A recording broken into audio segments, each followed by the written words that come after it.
Assalamualaikum warahmatullahi wabarakatuh dan selamat sejahtera. Nama saya Nur Hanizani binti Ahmad, memegang nombor kad matrik D2019-209-1111. Apakah pernyataan masalah dalam isu ini? Pernyataan masalah yang pertama. Hasil daripada kajian mendapati bahawa masalah kesihatan mental dalam kalangan remaja semakin meningkat. Kemurungan dan kekisahan adalah dua masalah mental yang konsisten berlaku dalam kalangan remaja.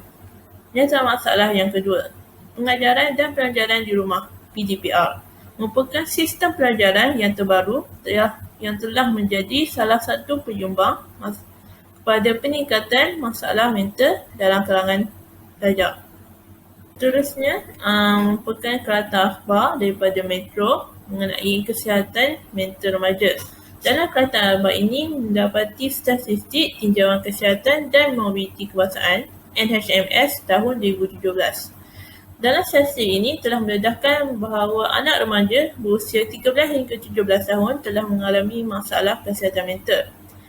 18.3% mengalami simptom kemurungan, 39.7% mengalami simptom keresahan dan 9.6% mengalami simptom stres.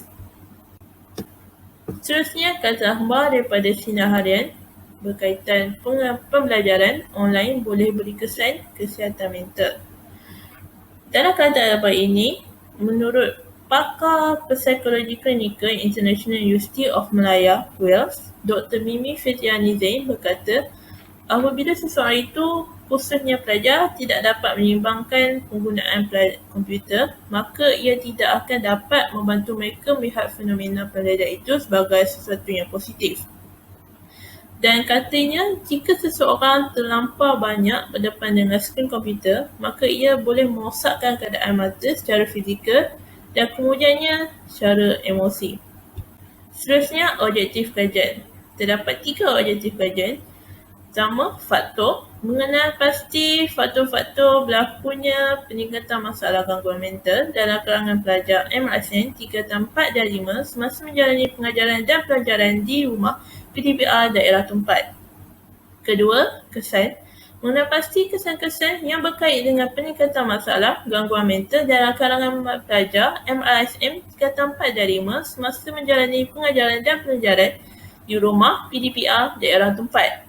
Ketiga, langkah mengatasi. Mengenal pasti langkah-langkah untuk mengatasi berlakunya peningkatan masalah gangguan mental dalam kalangan pelajar MRSN 3, 4 dan 5 semasa menjalani pengajaran dan pelajaran di rumah PDPR daerah tempat. Dan terusnya, persoalan kajian. Terdapat 3 persoalan kajian.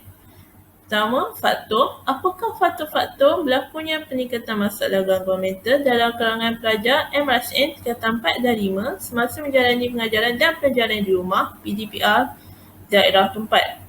Kedua, kesan. Apakah kesan-kesan yang dapat dikaitkan dengan peningkatan masalah gangguan mental dalam kalangan pelajar MRSN 3, 4 dan 5 semasa menjalani pengajaran dan pelajaran di rumah PDPR daerah tempat? Dan terakhir sekali, langkah mengatasi. Apakah langkah-langkah untuk mengatasi berlakunya peningkatan masalah gangguan mental dalam kalangan pelajar MRSN 3, 4 dan 5 semasa menjalani pengajaran dan pembelajaran PDPR di rumah daerah tempat? Sekian, terima kasih. Itu saja daripada saya.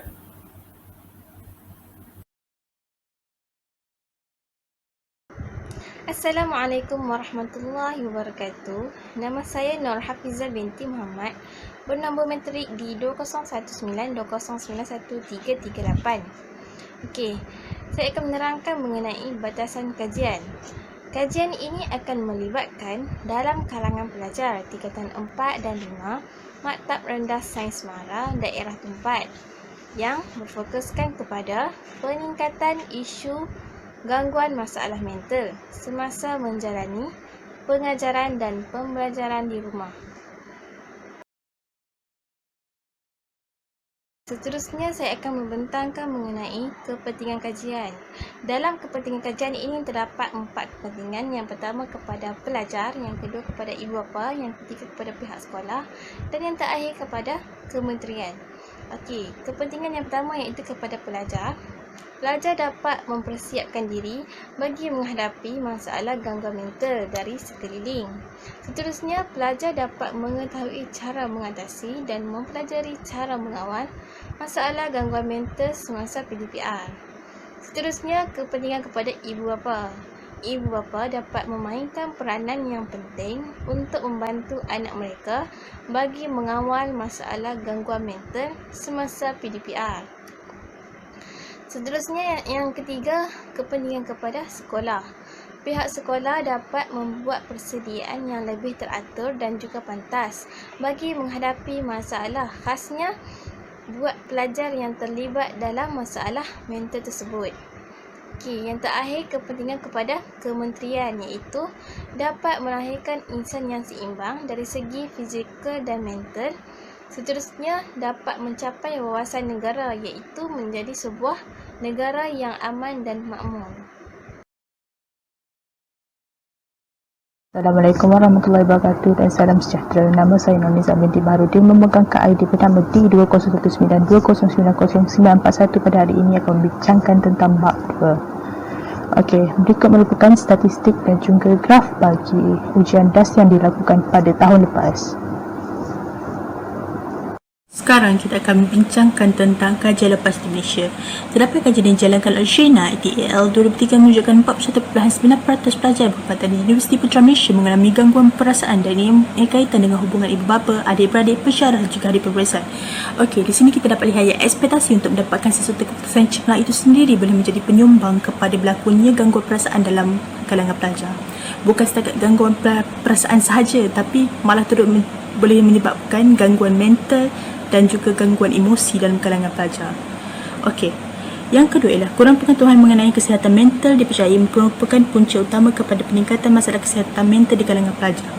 Okey, di sini kita dapat lihat yang kebanyakan pelajar mereka tidak mengambil endah tentang perkara isu yang berkaitan dengan kesihatan mental ini kerana mereka merasakan itu tidak perlu. Tapi sejak akhir-akhir ini seringkali kita mendengarkan pasal stigma berkaitan dengan masalah kesihatan mental, pasal depresi. Kita semakin hari semakin kita mendapat liputan berkaitan dengan perkara ini sebab perkara-perkara ini semakin hari semakin bertambah dan isu berkaitan depresi, anxiety dan juga stres ini semakin hari semakin meningkat dalam kalangan rakyat Malaysia. Berikut pula merupakan kajian lepas di luar negara. Menurut Shenhua ETAL 2003, pengetahuan mengenai masalah kesihatan mental adalah sangat penting, namun sikap sebahagian besar masyarakat umum terhadap penyakit mental dan pesakit mental adalah negatif. Okey, di sini saya boleh nyatakan yang stigma terhadap penyakit mental ni masih lagi berleluasa sampai sekarang. Namun kita sebagai rakyat Malaysia sepatutnya bersyukurlah sebab negara kita sekarang ni semakin terbuka dan semakin boleh menerima masalah ni. Kalau dulu bila ada someone yang dikatakan mempunyai depresi ataupun mempunyai masalah kesihatan mental, mereka akan dicap sebagai gila. Tanpa fikir panjang orang akan cakap mereka gila. Menurut Yogason ETAL 2008, pelajar yang mengalami masalah tekanan mental lebih berkecenderungan untuk mengetahui dan menggunakan perkhidmatan kesihatan mental yang ada. Okey, di sini kita dapat lihat yang pelajar yang mengalami masalah kesihatan mental ni mereka mempunyai keinginan untuk baik semula. Namun ada setengah daripada pelajar ni mereka tidak mempunyai keinginan tersebut. Mereka lebih suka untuk bersendiri dan berdiam diri tanpa meminta bantuan daripada siapa-siapa. Walaupun kita banyak cara, sebagai contoh kita ada telecounselling dan kalau di Malaysia kita ada befrienders. Semua perkhidmatan yang disediakan ini adalah untuk membantu pelajar yang mempunyai masalah mental ini. Teori yang boleh dikaitkan dengan isu yang telah kami bincangkan pada hari ini ialah teori hierarki keperluan Maslow. Setiap elemen yang dinyatakan dalam teori hierarki ini sedikit sebanyak mempengaruhi kesihatan mental seseorang pelajar itu. Namun begitu, pada hari ini saya akan memfokuskan kepada dua sahaja, iaitu keperluan kasih sayang dan keupayaan serta keperluan penghargaankan diri. Pelajar-pelajar yang mengalami masalah mental ni, mereka memerlukan kasih sayang yang secukupnya. Tidak hanya terbatas kepada keluarga sahaja, namun mereka juga boleh mendapatkan kasih sayang daripada kawan-kawan, guru dan juga orang-orang yang berada di sekitar mereka. Sekiranya mereka mendapatkan kasih sayang yang secukupnya, fikiran mereka tidak akan hanya dipenuhi dengan perkara-perkara yang tidak baik sahaja, seperti untuk mencederakan diri apa semua tu. Mereka akan merasakan diri mereka ini disayangi. Mereka akan menjadi lebih bahagia kerana fokus dalam teori Maslow ini untuk untuk melihat sesuatu perkara itu dari sudut yang positif. Dan bila kita mendapatkan kasih sayang secukupnya, kita akan merasakan diri kita ni bahagia sangat-sangat. Okey, untuk keperluan penghargaan ke diri, setiap orang akan merasakan diri mereka ni perlu dihargai. Tak perlu pun dengan diberikan hadiah ataupun pangkat, darjat apa semua, itu tidak perlu. Sekadar ucapan terima kasih pun boleh dianggapkan sebagai satu penghargaan yang sebaik-baiknya. Namun begitu, kadang-kadang manusia mudah lupa bahawasanya sebelum kita hendak dihargai oleh orang lain, kita perlu menghargai orang lain. Sebelum kita ingin diri kita disayangi, kita perlu menyayangi orang juga. So sekarang ni semua tu hanya boleh dikatakan sebagai give and take. You get what you give. That's it. Terima kasih. Assalamualaikum warahmatullahi wabarakatuh. Saya Nur Azlinda Umairah binti Abdullah, memegang kad matrik D2019-2091-327. Reka bentuk kajian kes kami menggunakan kaedah kajian kualitatif. Seterusnya, latar belakang responden kami iaitu Cikgu Nik Siti Hajar binti Mat Taib. Beliau dilahirkan pada tahun 1980. Beliau merupakan guru kaunselor yang kini masih mengajar di Sekolah MRSM Tumpat. Beliau juga telah berkhidmat menjadi seorang guru kaunseling 14 tahun. Beliau juga mempunyai bidang pendidikan iaitu Ijazah Sarjana Muda Pengurusan Kaunseling di College University Sains dan Teknologi Malaysia di Kuala Terengganu. Seterusnya, beliau menyambung pengajian diploma pendidikan di MARA selama 2 tahun. Assalamualaikum dan salam sejahtera kepada rakan-rakan dan doktor. Nama saya Nurul Syafiqah binti Asad. Nombor matrik D201920919330.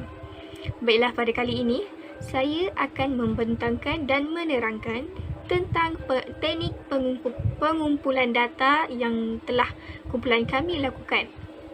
Baik, pada yang pertama, kami telah berbincang antara ahli kumpulan kami untuk mengenal pasti dan mendapat responden yang akan kami temu bual. Setelah kami mengenal pasti responden tersebut, kami telah mewakilkan salah seorang daripada ahli kumpulan kami untuk meminta kebenaran daripada responden tersebut untuk kami menemu bual beliau, dan setelah itu berbincang untuk menetapkan tarikh yang akan kami dan responden tersebut ditemu bual. Sebelum itu, kami telah membuat persiapan yang lengkap seperti menyediakan beberapa soalan yang akan diajukan atau yang akan ditanyakan kepada responden tersebut ketika sesi temu bual berlangsung. Setelah itu, kami telah menemu bual responden kami pada hari Rabu yang bertarikh 14 April 2021 pada jam 10 malam, dan sesi temu bual kami selama 1 jam 14 minit dan telah dilakukan secara atas talian menerusi Google Meet. Antara soalan yang telah kami bertanyakan kepada responden iaitu mempunyai 2 kategori, iaitu soalan umum dan soalan khusus.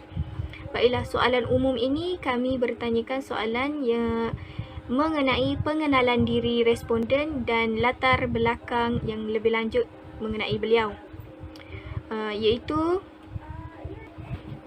iaitu seperti bidang nama penuh beliau, bidang pengkhususan jawatan utama di sekolah tersebut, tahap pendidikan guru yang tertinggi dan tempoh perkhidmatan. Kemudian kami meneruskan sesi temu bual dengan soalan-soalan yang khusus. Soalan khusus ini kami telah sebanyak 8 soalan yang telah kami ajukan kepada responden, dan ke-8 soalan tersebut adalah berkaitan dengan soalan tentang faktor masalah mental terhadap pelajar. Seterusnya kesan, iaitu kesan yang akan berlaku daripada masalah gangguan mental tersebut, dan terakhir sekali adalah langkah-langkah untuk menangani masalah gangguan mental. Baik, itu saja daripada saya, dan pembentangan ini akan diteruskan oleh rakan saya seterusnya. Okey, terima kasih. Assalamualaikum warahmatullahi wabarakatuh. Nama saya Nur Azrin binti Muhammad Noor, pemegang kad matrik yang bernombor di 2019-09-0944. Jadi hari ini saya akan menerangkan mengenai subtopik bab 3 iaitu 3.5 teknik penganalisisan data, di mana akan diterangkan bagaimana cara kami menganalisis data berdasarkan temu bual. Jadi setelah temu bual bersama responden dijalankan, kami telah menghasilkan satu transkripsi iaitu teks lengkap dan penuh mengenai temu bual. Dan setelah itu, berdasarkan transkripsi tersebut, kami mencari tema-tema yang berkaitan untuk menjawab ketiga-tiga objektif kami, iaitu yang pertama adalah untuk mengenal pasti faktor-faktor berlakunya peningkatan masalah gangguan mental pelajar semasa menjalani PDPR.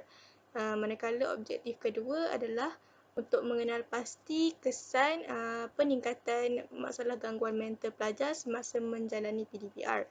Dan manakala objektif kami yang terakhir adalah untuk mengenal pasti langkah-langkah yang boleh diambil untuk mengatasi isu peningkatan masalah gangguan mental pelajar semasa menjalani PDPR. Dan setelah tema-tema ini dijumpai, kami telah membezakan tema-tema tersebut menggunakan warna-warna yang berbeza mengikut objektif kajian. Jadi, untuk slide yang seterusnya, saya memasukkan contoh-contoh tema yang dijumpai untuk objektif kami. Jadi yang pertama, ini adalah salah satu daripada tema-tema yang menjawab objektif yang pertama, iaitu faktor berlakunya peningkatan masalah gangguan mental pelajar semasa menjalani PDPR. Dan seperti yang di-highlightkan, responden kami ada menyebut mengenai diri sendiri, yang mana ia dikenal pasti sebagai tema di bawah faktor berlakunya masalah mental ni. Manakala subtema kepada tema diri sendiri adalah seperti yang di-highlightkan, iaitu menjurus kepada sikap ataupun kita andaikan kepada attitude, iaitu pembawakan diri. Manakala sub-tema adalah responden kami memberikan contoh, iaitu di on saja kamera, tak kamera, di on saja mic, dia tutup kamera dan dia pergi ke mana-mana saja. Dan untuk next slide, ia untuk menjawab objektif kedua, iaitu untuk mencari kesan peningkatan masalah gangguan mental pelajar semasa menjalani PDPR. Dan salah satu tema yang dikenal pasti adalah negara, di mana responden menyentuh mengenai kesan terhadap negara. Dan subtemanya adalah huraian responden yang menyatakan bahawa jika pelajar berhadapan dengan masalah mental dalam pengajian, dia tidak boleh survive hidup untuk bekerja. Dan sub-temanya adalah contoh yang diberikan oleh responden, iaitu tidak akan diterima bekerja oleh syarikat. Dan slide yang seterusnya adalah contoh tema untuk menjawab objektif yang ketiga, iaitu mencari langkah-langkah yang boleh diambil untuk mengatasi isu peningkatan masalah gangguan mental pelajar semasa menjalani PDPR. Dan salah satu temanya adalah penghargaan diri, dan di mana responden menyentuh mengenai menghargai diri ini sebagai salah satu cara untuk mengatasi masalah ini. Dan subtemanya adalah huraian responden yang mengatakan bahawa penghargaan ke diri itu yang boleh memberikan satu cara ataupun kaedah untuk menggembirakan diri kita sendiri. Manakala sub-sub temanya adalah contoh yang diberikan oleh responden, iaitu kita sendiri menghargai diri kita ataupun orang-orang terdekat seperti keluarga yang menghargai diri kita. Jadi ini adalah sebahagian daripada contoh-contoh tema-tema yang kami jumpa dalam transkripsi kami. Dan ada banyak lagi sebenarnya, cuma saya masukkan sebahagian saja dalam slides. Jadi setakat ini saja untuk bahagian saya. Kita beralih pula kepada pembentang yang seterusnya.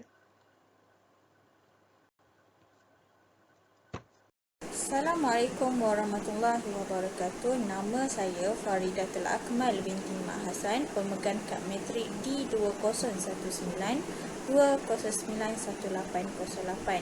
Saya akan membentangkan bab 4, iaitu dapatan kajian. Kita lihat dulu kepada faktor. Ada 3 faktor yang patut kita tahu. Yang pertama, faktor diri sendiri.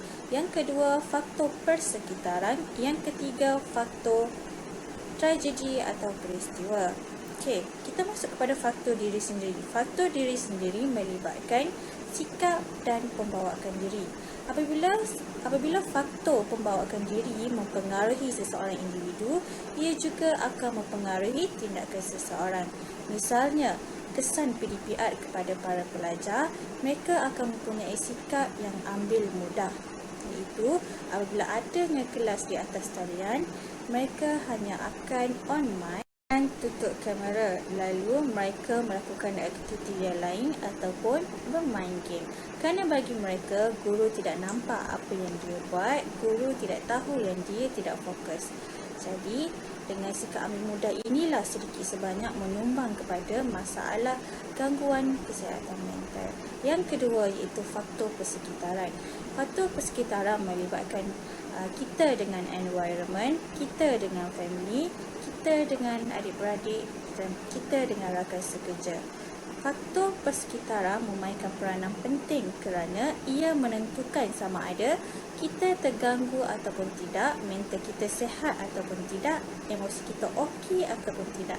Kerana persekitaran yang baik akan menjamin emosi dan mental yang baik.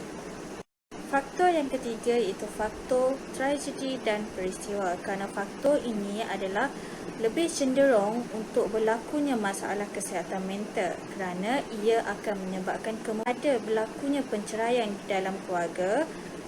Kesannya kepada anak-anak kerana mereka akan mula merasa kemurungan dan tidak mahu bergaul dengan sesiapa dan hidup dalam keadaan yang memikirkan peristiwa yang berlaku dalam keluarga mereka.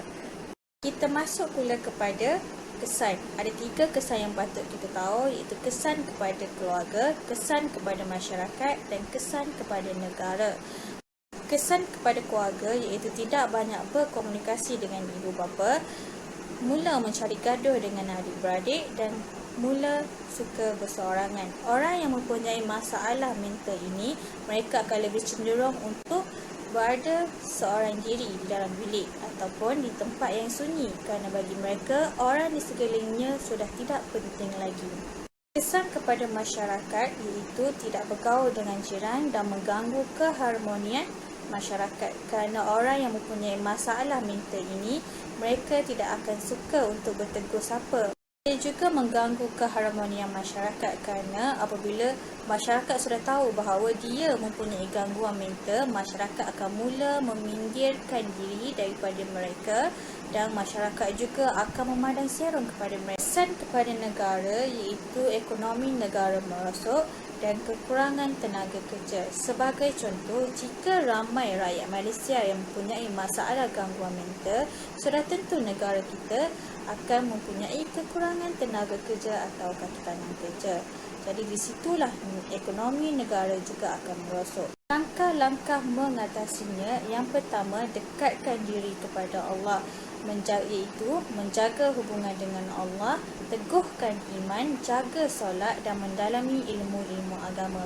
Namun, jika orang yang mengalami gangguan masalah mental ini adalah dalam kalangan non-Muslim, kita tidak boleh terus judge mereka dengan menyuruh untuk mendalami ilmu agama kita. Malah, kita harus menasihati mereka supaya mereka pergi mendalami ilmu-ilmu agama mereka sendiri. Langkah seterusnya, hubungan dengan persekitaran, iaitu merubah sikap lebih baik, menjaga emosi serta tingkah laku. Sebagai contoh, apabila kita ingin orang sekeliling kita baik dengan kita, kita juga harus baik dengan mereka. Apabila kita ingin orang menghormati kita, kita juga harus menghormati orang. Selain itu, komunikasi iaitu perkongsian tentang masalah yang dihadapi serta jumpa pakar profesional jika memerlukan bantuan. Jadi, jika kita merasa kita ada masalah gangguan mental, kita hendaklah berkongsi dengan orang yang terdekat. Namun, kalau masalah kita ini sudah tidak dapat diselesaikan lagi, hendaklah cepat-cepat jumpa dengan pakar profesional. Dan mengamalkan gaya hidup sihat dengan melakukan aktiviti yang boleh menceriakan hari kita seperti beriadah bersama rakan atau keluarga. Dan yang terakhir iaitu penghargaan diri. Menurut piramid Maslow, penghargaan ke diri itulah yang memberikan satu kaedah yang boleh menggembirakan kita. Sama ada kita sendiri yang menghargai diri kita atau orang sekeliling yang menghargai kita. Bismillahirrahmanirrahim. Nama saya Nur Alia Zakira binti Abdul Karim, bernombor metrik di 2019-2091-794. Baiklah, seterusnya saya akan menerangkan bab 5 iaitu perbincangan. Adakah ketagihan gadget memberi pengaruh negatif terhadap kesihatan mental? Sejauh manakah kebenaran ini? Apa pula faktor, kesan dan langkah mengatasi untuk masalah ini? Okey, apakah faktor yang menjadikan pelajar ini ketagihan gadget? Faktor yang kami rasakan adalah kerana kurangnya perhatian dan kasih sayang daripada keluarga.